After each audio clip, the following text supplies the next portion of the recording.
السلام علیکم ورحمۃ اللہ وبرکاتہ۔ قرآن مجید کے مضامین کا پارہ وار خلاصہ یہ سلسلہ چل رہا ہے۔ آج ہمارے پاس 26واں پارہ ہے۔ اس پارے میں 6 حصے ہیں، یعنی 6 صورتیں ہیں قرآن مجید کی: سورۃ الاحقاف، سورۃ محمد، سورۃ الفتح، سورۃ الحجرات، سورۃ قاف اور سورۃ الذاریات۔ پہلی 5 صورتیں سورۃ قاف تک مکمل ہیں اسی پارے میں، جبکہ چھٹی صورت سورۃ الذاریات اس کا ابتدائی حصہ اس پارے میں ہے، جبکہ اس کی تکمیل اگلے پارے میں یعنی 27ویں پارے میں ہوگی۔ تو اس پارے میں سورۃ الاحقاف کی 35 آیات پر مشتمل 4 رکوع، سورۃ محمد کی 38 آیات پر مشتمل 4 رکوع، سورۃ الفتح کی 29 آیات پر مشتمل 4 رکوع، سورۃ الحجرات 18 آیات پر مشتمل 2 رکوع، سورۃ قاف 45 آیات پر مشتمل 3 رکوع، جبکہ سورۃ الذاریات کا ابتدائی حصہ یعنی 30 آیات موجود ہیں اس میں۔ تو اس طرح 26ویں پارے میں ہم مجموعی طور پر 195 آیات پر مشتمل تقریباً 18-19 رکوع، کیونکہ وہ رکوع جو ہے وہ اگلے پارے میں ختم ہوتا ہے، تو ہم تقریباً 18.5 رکوع پڑھیں گے۔ سب سے پہلے سورۃ الاحقاف ہے۔ یہ مکہ مکرمہ میں نازل ہونے والی صورت ہے۔ اس میں 35 آیات ہیں، 4 رکوع ہیں۔ اس میں 5 نکات نمایاں ہیں۔ نمبر 1 بنیادی 3 عقائد کا اثبات ہے۔ نمبر 2 قرآن پر مشرکین کے مختلف شبہات اور ان کے مثبت جوابات آئے ہیں۔ نمبر 3 اولاد کی صورت میں 2 نمونوں، ایمان و ہدایت والوں اور اہل کفر و طغیان کی حقیقت کا بیان ہے۔ قوم احقاف حضرت ہود علیہ السلام کی قوم عاد کا قصہ ہے، اور 5ویں نمبر پہ جنوں کے ایمان لانے کا بیان ہے۔ سب سے پہلے جو 3 بنیادی عقائد ہیں، توحید، رسالت اور آخرت، اس کا اثبات ہمیں اس میں ملتا ہے۔ تو اس صورت میں بھی دوسری مکی صورتوں کی طرح 3 بنیادی عقائد توحید، رسالت اور آخرت کو ثابت کیا گیا ہے۔ صورت کی ابتدا قرآن کریم کی حقانیت، توحید اور حشر کے دلائل اور بتوں کی مذمت سے ہوتی ہے کہ وہ نہ سن سکتے ہیں، نہ دیکھتے ہیں، اور نہ ہی کسی قسم کے نفع و نقصان کا اختیار رکھتے ہیں۔ اس کے بعد قرآن اور مشرکین کے مختلف شبہات اور ان کے مثبت جوابات ہیں۔ مشرکین قرآن سے اثر تو لیتے تھے، مگر اس کا ازالہ مختلف قسم کے شبہات اور اعتراضات لگا کر کرتے تھے۔ کبھی تو اسے سحر یعنی جادو قرار دیتے، اور کبھی کچھ اور کبھی کچھ۔ ان کا ایک اعتراض یہ تھا کہ اگر یہ قرآن اور اس کے اندر بیان شدہ ایمان اگر کوئی اچھی چیز ہوتا تو یہ فقیر، غریب اور مزدور طبقے کے لوگ ایمان قبول کرنے میں ہم سے آگے نہ بڑھتے۔ ان اعتراضات کا ذکر کرنے کے بعد ان کو نہایت مثبت جوابات دیے گئے ہیں۔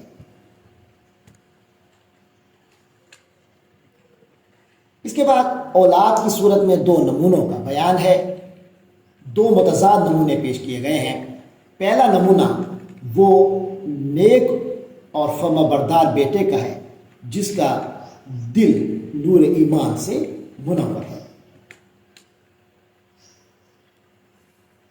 اور وہ شریعت پر مضبوطی سے قائم ہے۔ جب اس کے والدین اسے پال پوس کر جوان کر دیتے ہیں، وہ جسمانی اور عقلی اعتبار سے میچور ہو چکا ہوتا ہے، تو وہ اللہ کی نعمتوں کا شکر گزار کرتا رہتا ہے، شکر گزار بنا رہتا ہے، اور اپنے اعمال میں اللہ سے رضا والے اعمال اور اپنی اولاد کے نیکی کے لیے دعا گو رہتا ہے۔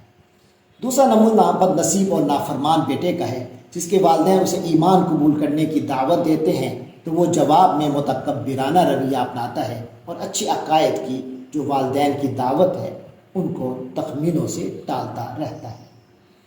اس کے بعد قوم احقاف یعنی حضرت ہود علیہ السلام کی قوم کا قصہ، قوم عاد کا قصہ آتا ہے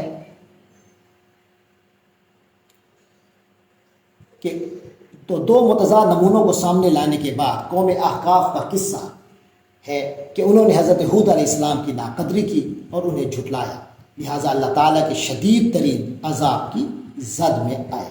ایسی ہوا چلی کہ اس نے سب کو تہ و بالا کر دیا۔ اس کے بعد آخر میں جنوں کی ایمان لانے کا بیان ہے۔ اس صورت میں بتایا گیا ہے کہ جنات نے نبی پاک صلی اللہ علیہ وسلم سے اللہ کا کلام سنا تو وہ ایمان لائے، اور ان کا ایمان ان کی ذات پر مکمل نہ ہوا، بلکہ وہ پھر اپنی قوم کے پاس اس دعوت کو بھی لے کر گئے۔ اس کے بعد اس سورت کا، اس پارے کا دوسرا حصہ سورت محمد کی روشنی میں شروع ہوتا ہے۔ سورت محمد مدنی سورت ہے، اس کے اندر 38 آیات ہیں، 4 رکوع ہیں۔ اس میں ہمارے نبی پاک صلی اللہ علیہ وسلم کے اسم گرامی مذکور ہے، اس لیے اس کا نام سورت محمد ہے۔ اس میں 3 نکات نمایاں ہیں۔ نمبر 1 کفار اور اہل ایمان کے درمیان فرق۔ نمبر 2 کفار کے خلاف جہاد اور قتال کا بیان، یہی وجہ ہے کہ اس کا نام سورت قتال بھی ہے۔ اور نمبر 3 اہل تقوی کی موعودہ جنت کی ایک جھلک ان لوگوں کے مقابلے پر جو دنیا کی زندگی میں مست ہیں۔ تو سب سے پہلی چیز کفار اور اہل ایمان کے درمیان فرق۔ سورت کی ابتدا میں کفار اور اہل ایمان کے درمیان فرق بیان کیا گیا ہے کہ کفار باطل کی اتباع کرتے ہیں اور اہل ایمان حق کی اتباع کرتے ہیں۔ دوسرے نمبر پر کفار کے خلاف جہاد و قتال کے احکام کا بیان ہے کہ حق و باطل کی کشمکش میں ٹکراؤ کی صورت میں حکم دیا گیا کہ خوب بے جگری سے لڑو، اور جہاد و قتال کے حوالے سے مختلف احکام بیان کیے گئے۔ نمبر 3 اہل تقوی کی موعودہ جنت کی ایک جھلک ان لوگوں کے مقابلے پر جو دنیا کی زندگی میں مست ہیں۔ ایمان والوں سے اللہ تعالیٰ نے جس جنت کا وعدہ کیا ہے، اس صورت میں اس جنت کی ایک جھلک پیش کی گئی ہے کہ اس میں ایسی نہر ہے کہ جس کا پانی گدلا نہیں ہوتا، اس کے علاوہ دودھ کی نہر کہ جس کا ذائقہ نہیں بدلتا، اور شراب کی نہر، خالص شہد کی نہر، اور ہر قسم کے پھل اور ہر قسم کی مادی و معنوی آلودگی سے پاک ماحول وغیرہ۔ اس کے مقابلے پر وہ لوگ جو دنیا کی زندگی میں مست ہیں، انہیں چوپائے قرار دیا گیا، جو جانوروں کی طرح صرف اپنی ذاتی ضروریات اور خواہشات کے ہی متلاشی رہتے ہیں۔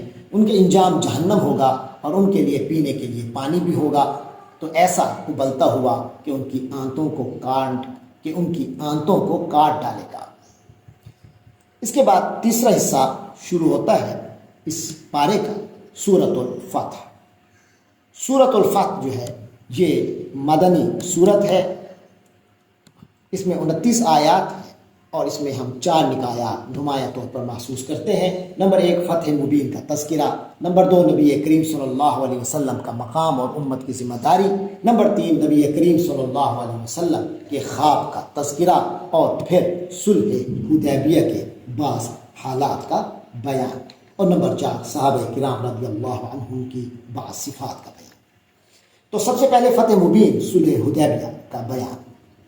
اس صورت میں فتح مبین کا تذکرہ ہے، اور اس میں وضاحت ہے کہ یہ اللہ کی نعمتوں کی اتمام اور اس مضبوط نصرت کا ایک سلسلہ ہے جو اللہ نے آپ صلی اللہ علیہ وسلم کے ساتھ خاص کیا ہوا ہے۔ نمبر 2 نبی کریم صلی اللہ علیہ وسلم کا مقام اور امت کی ذمہ داری۔ اس میں نبی کریم صلی اللہ علیہ وسلم کے بارے میں وضاحت سے بتایا گیا ہے کہ آپ کو ہم نے رسول بنا کر بھیجا ہے، آپ شاہد ہیں، مبشر و نذیر ہیں۔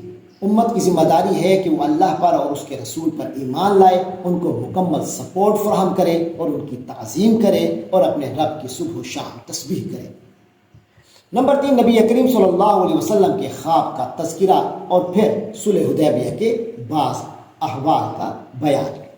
نبی کریم صلی اللہ علیہ وسلم کے خواب کہ آپ مسجد حرام کی زیارت کریں گے بالآخر پورا ہوا، اور اس سے پہلے صلح حدیبیہ کا تذکرہ ہے۔ نمبر 4 صحابہ کرام رضی اللہ عنہم کی بعض صفات کا بیان۔ آخری آیت میں صحابہ کرام کی چند صفات کا بیان ہے، اس وضاحت کے ساتھ کہ کتب سابقہ میں بھی ان کی تعریف اور توصیف مذکور ہے۔ اس کے بعد چوتھا حصہ شروع ہوتا ہے سورۃ الحجرات۔ یہ بھی مدنی صورت ہے، اس میں 18 آیات 2 رکوعوں میں ہے۔ یہ صورت بنیادی طور پر آداب کے بیان میں ہے۔ اس میں 2 نکات نمایاں طور پر ہمارے سامنے آتے ہیں۔ نمبر 1 اللہ اور اس کے رسول کا ادب، نمبر 2 مسلمانوں کے لیے بعض اجتماعی و معاشرتی آداب اور صحابہ کرام کی تعریف۔ سب سے پہلے اللہ اور رسول کا ادب۔ اس صورت کی ابتدا ہی میں اللہ اور اس کے رسول کا ادب بیان کیا گیا ہے اور اس میں بعض تفصیلات ہیں۔ نمبر 2، مسلمانوں کے لیے بعض اجتماعی اور معاشرتی آداب اور صحابہ کرام کی تعریف۔ مسلمانوں کی صورت میں بعض اجتماعی اور معاشرتی آداب تعلیم کیے گئے ہیں اور ساتھ ساتھ صحابہ کرام رضی اللہ عنہم اجمعین کی تعریف و توصیف کی گئی ہے کہ اللہ نے تمہارے دلوں میں ایمان کی محبت ڈال دی ہے اور اس کو تمہارے دلوں میں سجا دیا ہے اور کفر اور گناہ اور نافرمانی سے تم کو بیزار کر دیا ہے۔ اس کے بعد کچھ معاشرتی خرابیوں کی نشاندہی کی گئی ہے جن سے بچنا بہت ضروری ہے، اور باہمی تعلقات کے حوالے سے بھی اس میں بہت اہم ہدایات آئی ہیں۔ علاوہ ازیں یہ بھی بتایا گیا ہے کہ اگر مومنین کی دو جماعتوں کے درمیان اختلاف کی صورت پیش آ جائے تو اصلاح کی کوشش کرنی چاہیے۔ اگر ان میں سے ایک جماعت بغاوت پر تل جائے تو اس جماعت کے مد مقابل کھڑے ہو جانا چاہیے جہاں تک کہ وہ راہ راست پر آ جائے، اور جب وہ راہ راست پر آ جائے تو پھر انصاف کے مطابق دونوں جماعتوں کے درمیان مسئلہ حل کر دینا چاہیے۔ اس کے بعد 5واں حصہ سورۃ قوم مکمل 45 آیات پر مشتمل مکی سورت 3 رکوعوں میں ہے۔ اس میں قیامت کا بیان اور گزشتہ اقوام کا بیان آیا ہے۔ قیامت کا بیان کے مرنے کے بعد دوبارہ زندہ کیا جائے گا۔ اس کے علاوہ آخرت کے میدان کا منظر پیش کیا گیا ہے کہ کس طرح اس میں لایا جائے گا اور مشکین کو کیسے عذاب شدید میں ڈالا جائے گا۔ گزشتہ اقوام کا بیان قوم نوح، اصحاب الرس، سمود، عاد، فرعون اور اخوان لوط کے احوال اور ان کی تکذیب کا بیان ہے۔ اس کے بعد سورۃ الذاریات کے ابتدائی حصے کے 3 نکات نمایاں ہیں۔ نمبر 1 حساب کتاب، نمبر 2 متقیوں کی بعض صفات، نمبر 3 ابراہیم علیہ السلام کے پاس مہمانوں کی آمد اور ضیافت۔ جہاں تک حساب کتاب کی بات ہے، یہ بات بتائی گئی ہے کہ حساب کتاب بہرحال ہو کر رہے گا، اس سے کوئی مفر نہیں۔ متقیوں کی بعض صفات کا بیان کہ وہ رات میں بہت کم سوتے ہیں، سحر کے وقت استغفار کرتے ہیں اور اپنے مالوں میں سائل اور محروم کا حق فراموش نہیں کرتے۔ اور نمبر 3 ابراہیم علیہ السلام کے پاس مہمانوں کی آمد اور ضیافت کا تذکرہ ہے۔ اللہ تبارک و تعالیٰ سے دعا ہے کہ وہ ہمیں قرآن مجید اور اس کی تعلیمات سے وابستہ رکھے۔ وآخر دعوانا ان الحمد للہ رب العالمین۔